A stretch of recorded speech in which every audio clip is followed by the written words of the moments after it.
கோர்ஸினுடைய playlist link வந்து நான் டிஸ்கிரிப்ஷனில் கொடுத்துருக்கேன், செக் பண்ணி பாருங்கள். இப்போ வாங்க வீடியோக்குள்ளே போகலாம். நம்மளுடைய இன்ட்ரொடக்ஷன் பற்றி பார்க்க போகிறோம். HTML அப்படிங்கிறது என்னென்னா அது ஒரு ஸ்கிரிப்டிங் லாங்குவேஜ். ஸோ இந்த ஸ்கிரிப்டிங் லாங்குவேஜ் அப்படிங்கிறது நம்ம வந்து வெப் டெவலப்மெண்ட் எல்லாம் யூஸ் பண்ணுவோம்ல, அதெல்லாம் வந்து ஸ்கிரிப்டிங் லாங்குவேஜ்னு சொல்லுவோம். ஸோ இந்த HTMLனா ஹைப்பர் டெக்ஸ்ட் மார்க்அப் லாங்குவேஜ், இதுதான் வந்து HTML. ஸோ இந்த HTML வந்து வெப் டெவலப்மெண்ட்டில் ஒரு ஸ்ட்ரக்சர் மாதிரி உபயோகமாக இருக்குது.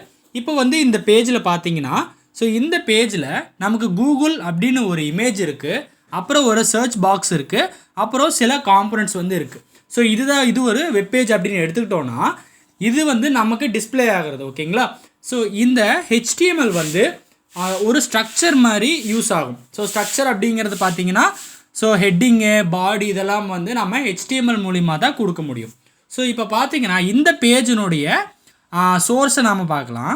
ஸோ இந்த சோர்ஸ் பார்த்தீங்கன்னா ஃபுல்லாகவுமே HTML கோட் தான் இருக்கும். ஓகேங்களா? ஸோ இதில் HTMLோட சேர்ந்து CSS அண்ட் ஜாவா ஸ்கிரிப்ட் இதெல்லாம் ஆட் பண்ணி நாம் வந்து பார்ப்போம். ஸோ இப்போ பார்த்தீங்கன்னா ஸ்டார்டிங்லேயே பார்த்தீங்கன்னா HTML டேக் தான் இருக்குது.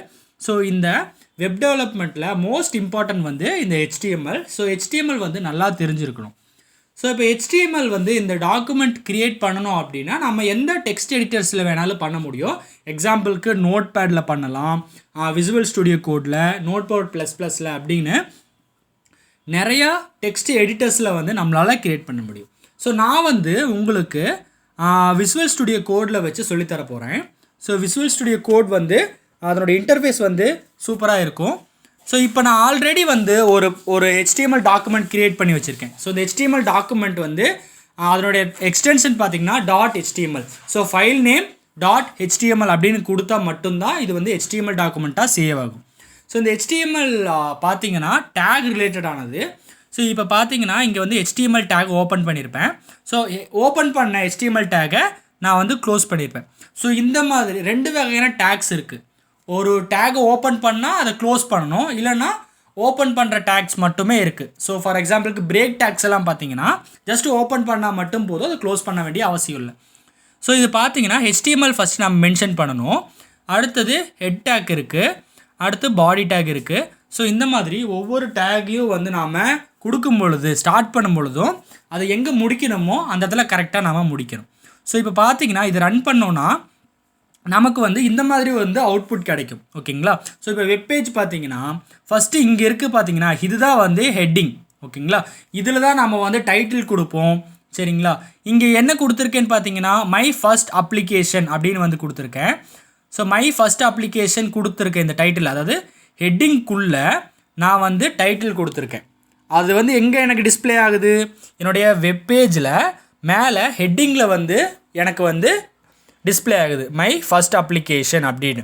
அடுத்தது பார்த்திங்கன்னா இந்த பிளேஸ், இந்த பிளாங்காக இருக்குது பார்த்தீங்களா, இந்த பிளேஸை நாம் வந்து பாடி அப்படின்னு சொல்லுவோம். நம்ம கொடுக்குற கண்டென்ட்ஸ் எல்லாமே இங்கே தான் வந்து டிஸ்பிளே ஆகும். இங்கே பாடிக்குள்ளே நான் வந்து ஹலோ எவ்ரி ஒன் அப்படின்னு கொடுத்துருக்கிறதுனால இங்கே எனக்கு வந்து ஹலோ எவ்ரி ஒன் அப்படிங்கிற டெக்ஸ்ட்டு வந்து நமக்கு வந்து டிஸ்பிளே ஆகுது. ஸோ இங்கே அதுக்கு பதிலாக நம்ம வேறு எதாவது கொடுத்துருந்தோம்னா, இப்போ வந்து ஹலோ அப்படி எது வேணால் டைப் பண்ணலாம். ஓகேங்களா? ஸோ நம்ம என்ன டைப் பண்ணாலும் இந்த பாடிக்குள்ளே நம்ம பண்ணுற ஒவ்வொரு சேஞ்சஸும் இந்த இடத்துல நமக்கு வந்து ரிஃப்ளெக்ட் ஆகும். இப்போ பார்த்தோம்ல, இப்போ ஹலோ அப்படின்னு கொடுத்து இப்போ மாற்றிட்டேன். இப்போ இங்கே வந்து எனக்கு வந்து சேஞ்ச் ஆயிடுச்சு. இதை மாதிரி தான் நாம் வந்து ஒவ்வொரு விஷயமும், ஸோ பாடிக்குள்ளே கொடுக்குற விஷயம் எல்லாமே நமக்கு வந்து இங்கே டிஸ்பிளே ஆகும்.